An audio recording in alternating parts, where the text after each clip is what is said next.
Yeah, you know what? It's good to bring you guys back in the gym. It's been a while. You know, it's been absolutely forever since I really went back to my roots and talked about bodybuilding. You know, the thing that is the whole reason I'm on YouTube to begin with, the whole reason I started this channel, the whole reason I started doing a podcast, the whole reason I started posting on social media is to bring you guys along with me through that era where I was competing year after year. So yeah, I'm excited. I want to return to my roots a little bit. I know a lot of people out there are still deeply interested in high intensity training, bodybuilding, and all the things that encompass that, and all the things that helped me win my class multiple times in the NPC and even take me all the way to nationals. So let's take a deep dive into some bodybuilding bullshit, specifically my favorite brand of bodybuilding, high intensity training. Let's go. So it was 1994. I started training hard. I'd never really done it before, except for a little bit of weight training in high school, and it was very slim to none then. And so I had a little bit of a late start. So when I started training in 1994, I did the usual thing. Of course, back then, there's no internet, there's no cell phones. It was muscle magazines, articles, seminars. That's how you got your information. That's how you gained your knowledge. And I was a little bit different. For me, it wasn't about the vain aesthetic of bodybuilding, about putting on muscle. For me, it was always an experiment. I wanted to excel at something because I really had never excelled at something before. And in the back of my mind, almost out of the gate, especially when I started to see some results, I knew that I didn't want to be the guy on stage. I wanted to be the guy behind the scenes conducting the experiment, which meant being a trainer, being a coach. That's what appealed to me, and that's what I worked so hard to become. So I've actually been training people for 30 years now. But way back then in 1994, Dorian Yates was the current Mr. Olympia. In 94, he was 3 Olympias in by that time, and his work ethic, his blood and guts, kind of a blue collar mindset truly appealed to me. It was all about outworking everybody. He even suggested that he didn't have the best genetics in the world, which his genetics were pretty freaking incredible. His mindset was, I'm going to outwork everybody, and I love that. Yes, Lord! You want more? Yes! So as I was delving more into Dorian Yates, who had immediately become my favorite bodybuilder, and to this day is my favorite bodybuilder of all time, and really it's more for the mindset, even though in my opinion, nobody brought size and conditioning to the table like Dorian did. And in fact, one would argue that the bodybuilders back in the 90s brought better conditioning by far than even the bodybuilders of today. He had started working with the great Mike Mentzer, who I also gravitated towards, and started looking through everything I possibly could on the subject of Mike Mentzer and his heavy-duty training principles. And for me, my goal was to be a coach. It was to be a trainer. And when I followed the logic and the rational thought of high intensity training, I immediately became a convert. So what I'm going to talk about in this video is what I feel for me is the most productive split that worked the best for me, and I'll break down each day in that split and why it works best for me. And then in upcoming videos, I plan to break apart that split and talk about specific body parts that I trained and what exercises I do in those specific splits and what I did that helped me reestablish a phenomenal physique in my late 40s and early 50s that propelled me to several class wins in the NPC bodybuilding competition, and even took me all the way to nationals competition where I was able to place top 6. So I'm going to give all that to you in not only this video, but in upcoming videos that will follow it.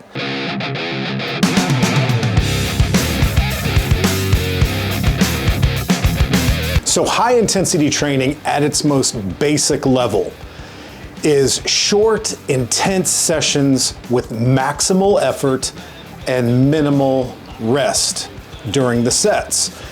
In other words, you want to make sure that you're at the very minimum taking the final set that you do to absolute momentary concentric muscular failure at its minimum. And Mike Mentzer himself liked to qualify high intensity training as this, as intense, brief, and infrequent. IBI, intense, brief, and infrequent.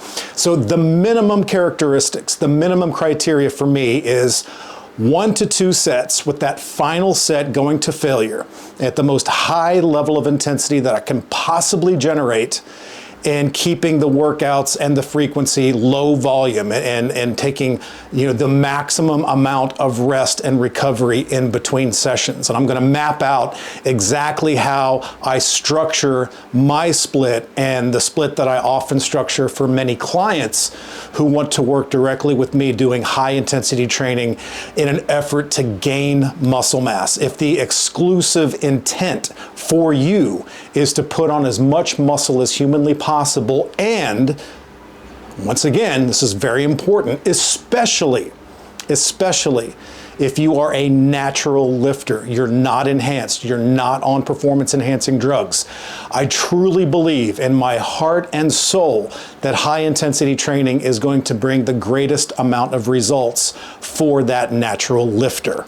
I often explain it like this when I'm doing consults, which I do very regularly, or I'm speaking with a client who's just not quite understanding the principles and the ideology of high intensity training, because most people are just ingrained in the more is better philosophy. More is better, as it's been said, that's a built-in guarantee. So if you take the more is better principle at face value, then why do 3 sets? Well, if more is better, then 5 sets would be better, or 10 sets would be better.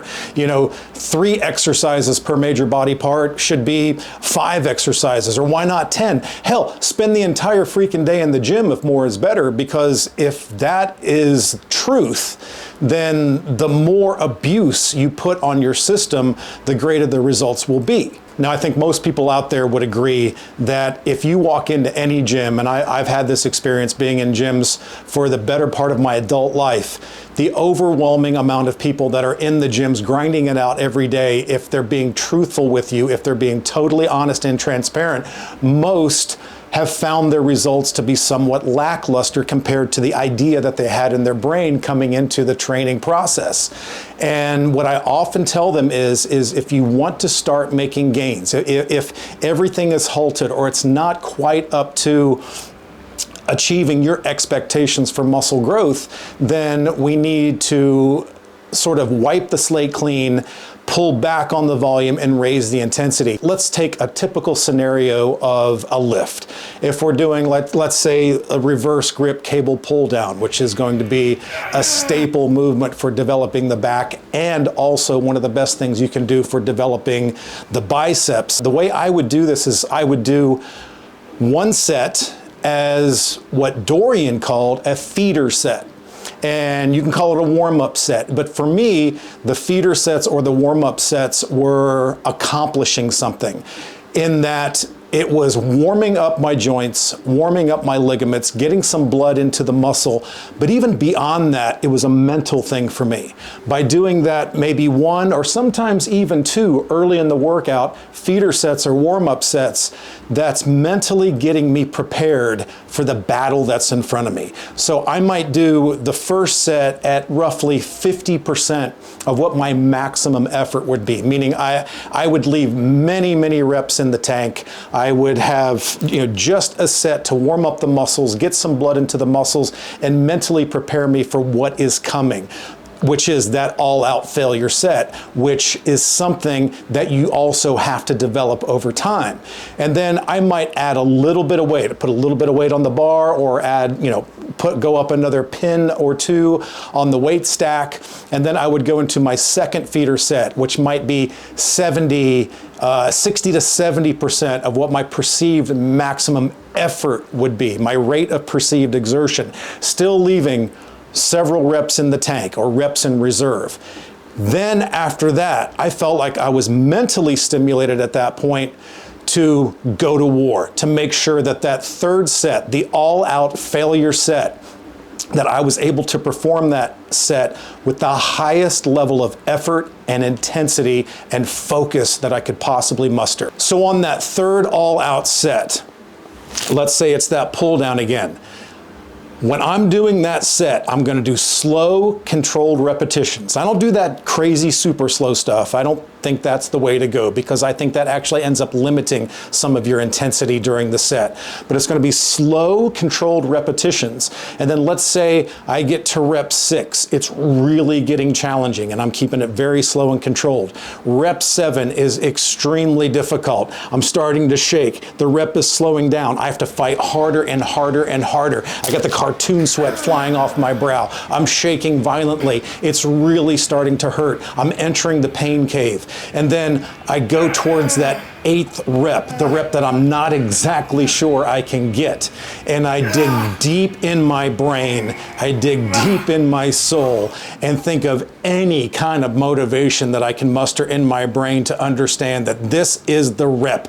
This is the rep that's going to bring growth. This is going to be the rep that stimulates the growth mechanism and propels me into making gains, making a new muscle to stimulate the breakdown of tissue, so I not only compensate and repair, but then I overcompensate and I build new muscle. It's not, we must only do one set.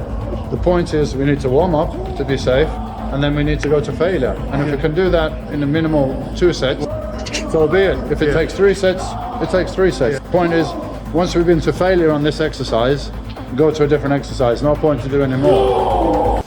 On certain workouts, if I'm really feeling it, if I'm feeling fresh, if I'm feeling super recovered, if I'm highly driven, and this happens a lot, especially when I'm truly in the groove of trying to complete a goal, then I might turn it into a very short rest pause set where after that 8th all-out rep, then I'm going to give it a 10 count, or sometimes I say take 10 breaths, because I know when I get to that 10th breath, I'm going to grab that bar one more time, re-engage the effort, and dig deep into everything that I am.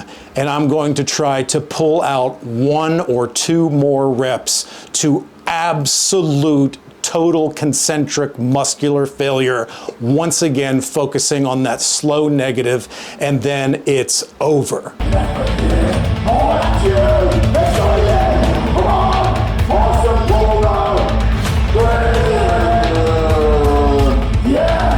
By going through the scenario just described, and I complete that set as I just said, and I know deep into my heart of hearts that I truly reached the point of momentary complete muscular failure where no other reps would have been possible, then I ask you this: why would I do another set? And nobody's ever been able to give me a good answer for that. Not one that had any logic or rational thought behind it. Because at that point, growth has been stimulated. You can't keep pushing that level of intensity for an hour, hour and a half workout. It's just not going to be possible. As the intensity rises, logic tells you the duration has to decrease. You can't maintain that level of intensity through some marathon hour or hour and a half workout. And then I get the hell out of the gym, feed the muscle, and leave it alone. And I know I'm not going to touch that body part again for at least a week. And as I map out how my splits work in terms of what days on and what days off and how I rotate them, then it'll kind of make sense that you'll see that I'm not doing the exact same thing compressed into a Monday through Sunday kind of routine. And I promise you that if you apply that kind of a training scenario, those kind of training high intensity principles, you will see growth occur and you will begin to get results if and only if you have the ability to push yourself that hard, and if you have the patience required to leave it alone and let the muscle rest, compensate, and ultimately overcompensate. And overcompensation means growth. Sorry. All right, so let's burn through a quick rundown of what my typical split and my frequency of training is. And it's more of an evolving or overlapping split, meaning it's not compressed within the traditional Monday through Sunday kind of a thing. It overlaps because we're taking a 4-day split and we're literally giving 4 rest days or recovery days, which is 8 days, 7 days in a week. It overlaps, but that's good because we're taking full advantage of the recovery component to make sure, as we discussed, we have plenty of time to compensate and therefore then overcompensate, which equals growth, and have plenty of time before we hit that body part again.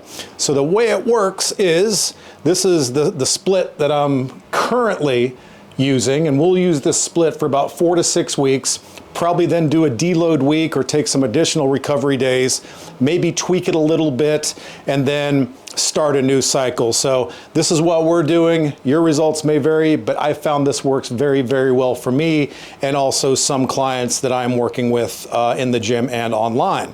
So we begin Monday with back and rear delts. Back is my favorite body part to train, so we go hard on that Monday working the back, and then we'll throw in a little bit of rear delts at the end of the back workout. It doesn't take much to stimulate that small muscle, so it might just be 1, sometimes 2 exercises at the conclusion of back day. So after working back, Tuesday, day off. Recover, recover, recover.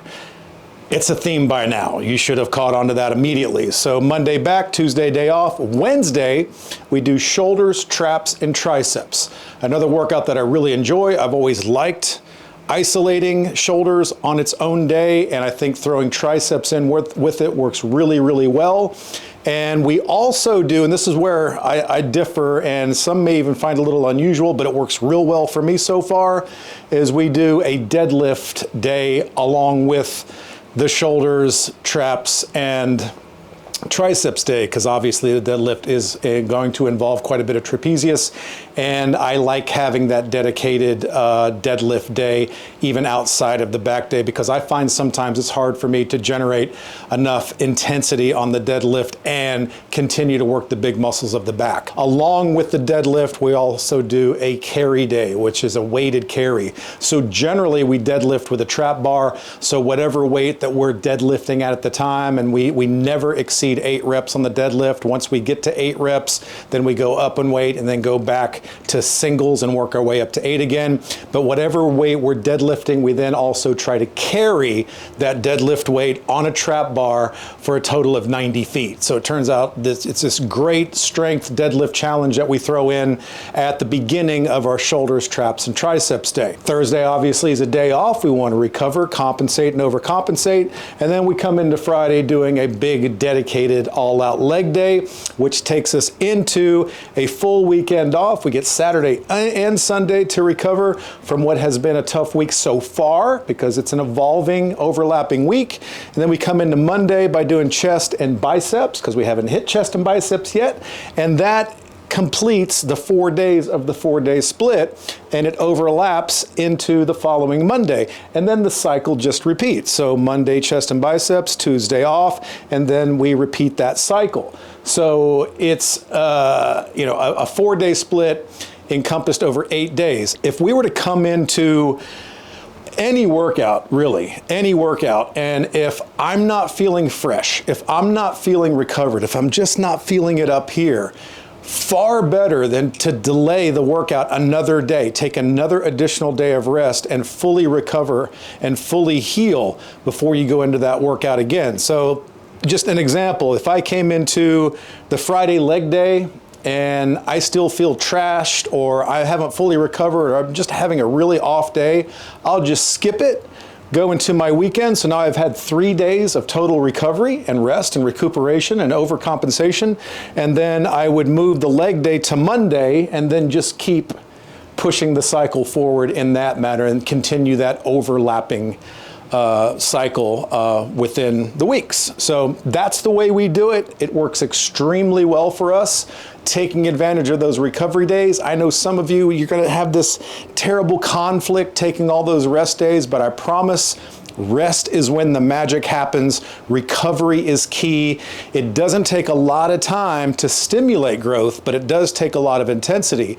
But growth, however, always takes quite a bit of time in order for you to get the results that you're looking for. So stimulate it by tearing it down with high intensity in the gym, and then give it plenty of ample time to fully recover, and you will see massive change. So wrapping this thing up, there is my introduction, or my primer, if you will, into how I incorporate high intensity training into my workout regimen. It's how I train for the entirety of my strength training career, and more importantly, it's exactly how I trained in the near decade that I was competing in the MPC at a fairly high level, and was able to not only recomp but then grow and maintain a pretty decent amount of muscle in my late 40s and early 50s. And I promise you, if you adopt some of these principles, play with that, work up towards that ability to take sets to that point of momentary muscular failure, play with some of the high intensity techniques like rest pause, supersets, drop sets, and negatives, you're going to see unprecedented growth in your physique as well. I've never seen it not work if applied properly, so I hope you'll kind of give it a try. And yes, we're going to turn this into a video series, because this is I've had a lot of fun making this video. It's brought back a lot of really good memories. So we're going to break up some of the workouts that I just explained with video included. We're going to get back in the gym, and we're going to talk about the movements that I like to use for myself and my clients, and we're going to break apart some of those and talk about some of those high intensity techniques that we incorporate to really take it to another level. And yes, we're going to talk about how I also used a more primal, keto, carnivore kind of a diet when I was competing, and we'll talk about my hybrid approach and how that worked, and how you can manipulate the intake of certain carbohydrates to actually propel you to new growth and to help in recovery and muscle protein synthesis. So we're going to cover all of it. We're going to cover all that shit. I'm really having fun with this. So the next couple of months of content are going to be really exciting. So if you like this, hey, it's free. Give a subscribe, leave a comment below. I'd love to hear what you think, or what your experiences may be with high intensity training. And the next video is going to be very, very cool. So stay tuned, hit that notification bell, and I look forward to talking to you guys again real soon. I'm out.